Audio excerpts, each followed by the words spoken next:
Olá, tudo bem com você? Graça e paz. Hoje eu vou continuar a minha meditação expositiva na carta aos Hebreus. Carta esta que nós não sabemos quem a escreveu, mas o importante é a mensagem que ela traz para nós. Trouxe no passado para os cristãos da igreja primitiva, continuou trazendo ao longo da história da igreja e continua trazendo nos dias atuais. Capítulo 3, o escritor aos Hebreus ele vai falar da superioridade de Cristo em relação à pessoa de Moisés. E ele começa desta forma: portanto, santos irmãos, participantes do chamado celestial, fixem os seus pensamentos em Jesus, apóstolo e sumo sacerdote que confessamos. Ele foi fiel àquele que o havia constituído, assim como Moisés foi fiel em toda a casa de Deus.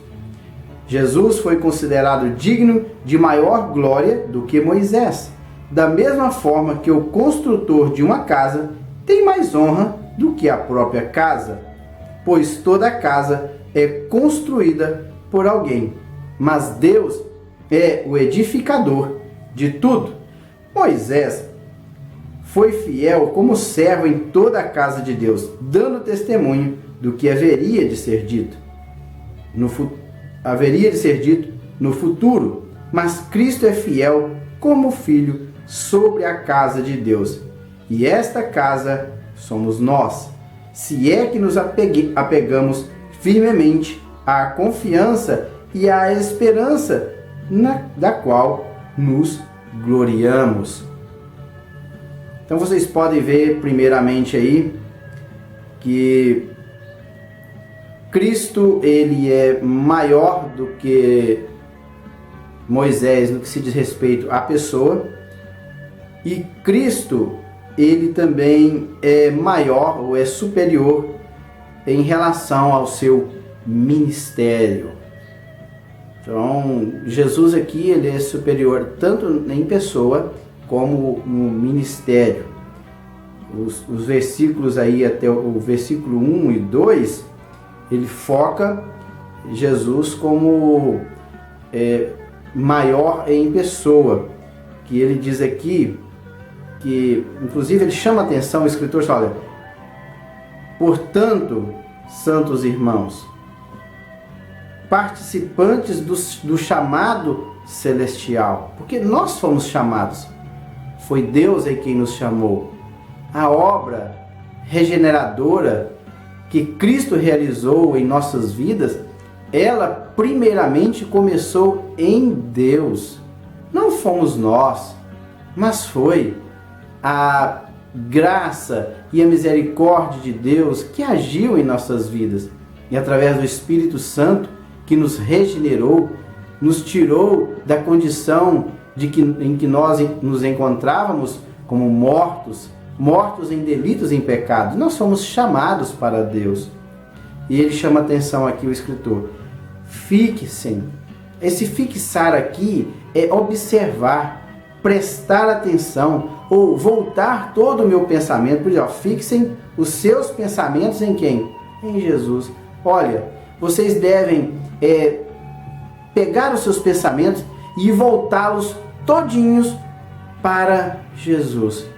Observem, fixem, coloque os seus pensamentos em um só ponto, focalize os seus pensamentos. E os seus pensamentos devem estar voltados para a pessoa de Jesus. E este Jesus, o que ele foi?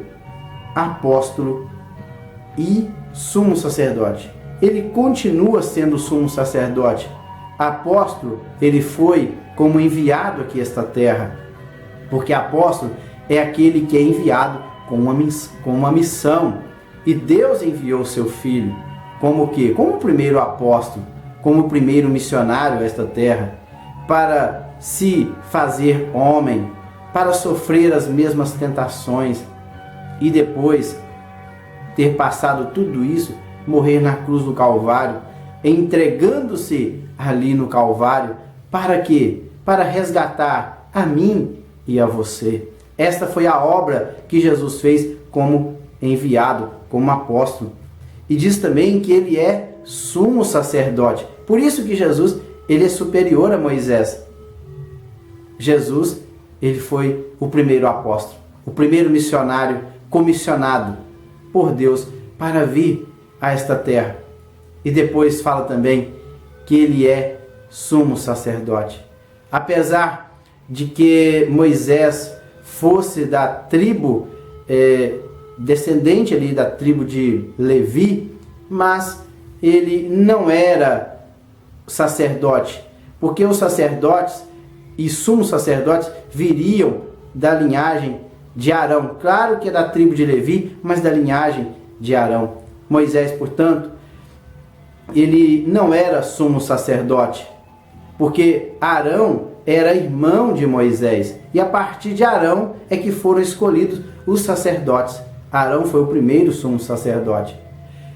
Então, Jesus, ele foi superior a Moisés, porque Jesus, ele se tornou sumo sacerdote, porque ele não entrou no santuário eterno, não com sangue alheio, não com sangue de animais, mas ele entrou com seu próprio sangue e fez a propiciação pelos nossos pecados. Ele fez as pazes com Deus. Nós éramos inimigos de Deus e nós, através da pessoa de Cristo, fizemos as pazes com Deus. Agora sim, quando nós estamos na pessoa de Cristo, nós temos paz com Deus. Não esta paz que o mundo dá, mas uma paz que excede todo entendimento e que nós não a conseguimos explicar. Foi isto que o escritor estava querendo dizer, que ele era apóstolo e sumo sacerdote, que confessamos. Ele foi fiel àquele que o havia constituído. Quem o constituiu? O Pai, o Eterno, Todo-Poderoso. Ele constituiu. Assim como Moisés foi fiel a toda a casa de Deus. Tudo bem, Moisés, ele foi fiel a toda a casa de Deus. Ele foi fiel. Foi um homem que também teve o seu papel no que se diz respeito à antiga aliança. Teve uma contribuição. Ele foi fiel a Deus. E no versículo 3, olha, Jesus foi considerado digno de maior glória do que Moisés. E ele faz uma comparação. Olha, assim como uma casa construída por alguém, quando uma casa é construída por alguém, a casa tem mais valor do que a pessoa que a construiu ou o seu dono? Claro que não. A casa, ela tem um valor menor do que a do construtor. A pessoa que construiu a casa, o dono da casa, aquele que edificou a casa com seus recursos, ele tem maior valor do que a própria casa. Então, por isso que ele coloca aqui, da mesma forma que o construtor de uma casa tem mais honra do que a própria casa, pois toda casa é construída por alguém. Então, toda casa tem um construtor, mas Deus é o edificador de tudo.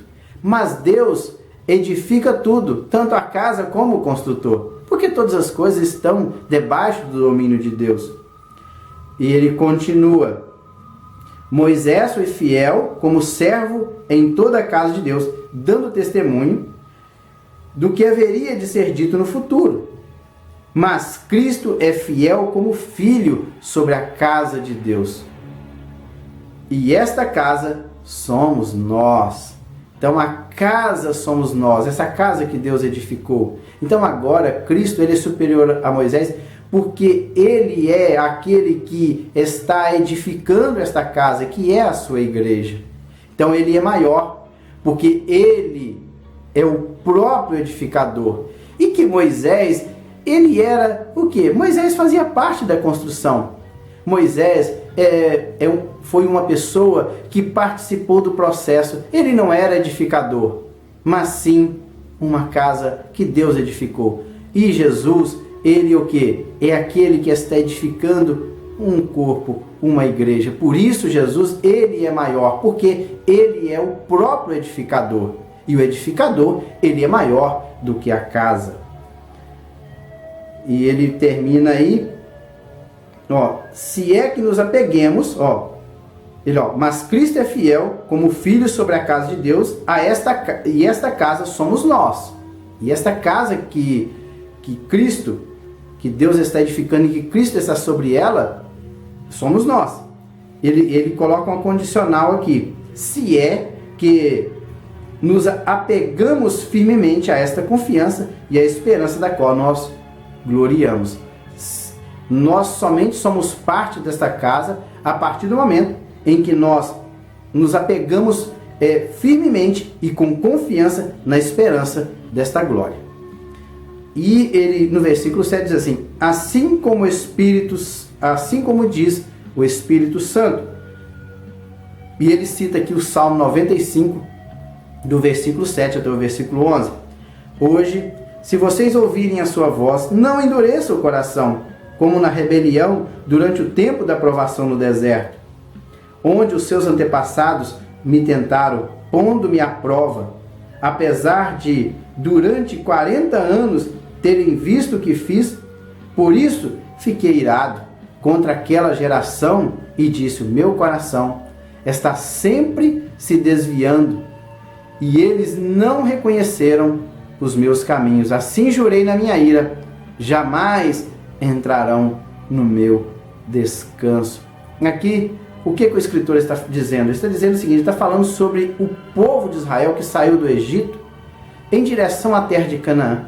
E que esse povo, eles eram de corações endurecidos, era um povo de dura cerviz, tinha um coração de pedra, eles eram rebeldes durante o período em que eles foram provados no deserto.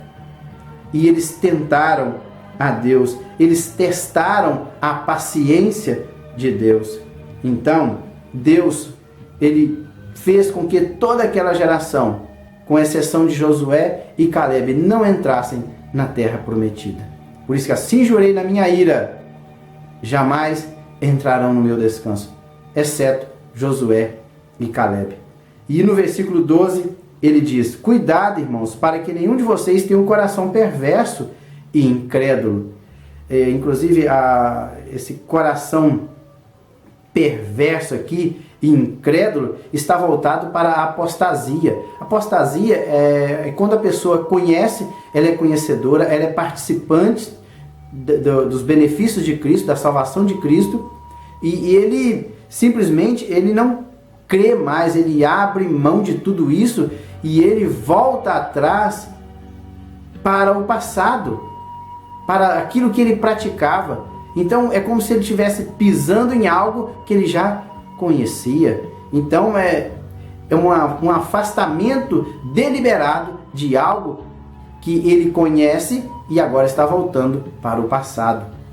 E fala aqui que é um coração perverso e incrédulo que afaste do Deus vivo. Isso é o que? É apostasia. Esse coração perverso aqui é um coração mau, é um coração ímpio, é um coração degenerado. O contrário de quando o Espírito Santo faz em nós, ele faz a obra da regeneração. Nesse caso aqui, a pessoa degenera o seu espírito e volta atrás, volta para o Egito. Ao contrário, encorajem-se uns aos outros todos os dias, durante o tempo que se chama hoje. Hoje é o tempo oportuno, de modo que nenhum de vocês seja endurecido pelo engano do pecado, pois passamos a ser participantes de Cristo, desde que, de fato, nos apeguemos até o fim à confiança que tivemos no princípio.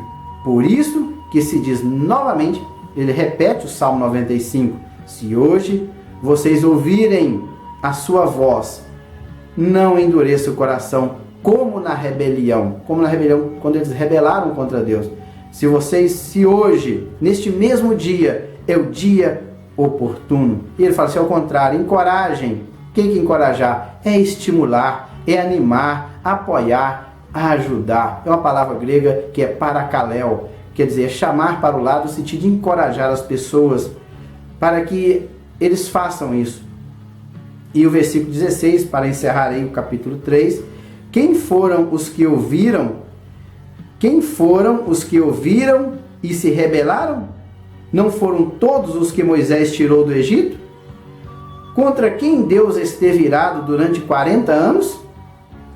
Não foi contra aqueles que pecaram, cujos corpos caíram no deserto? E a quem jurou que nunca haveriam de entrar no seu descanso? Não foi aqueles que foram desobedientes?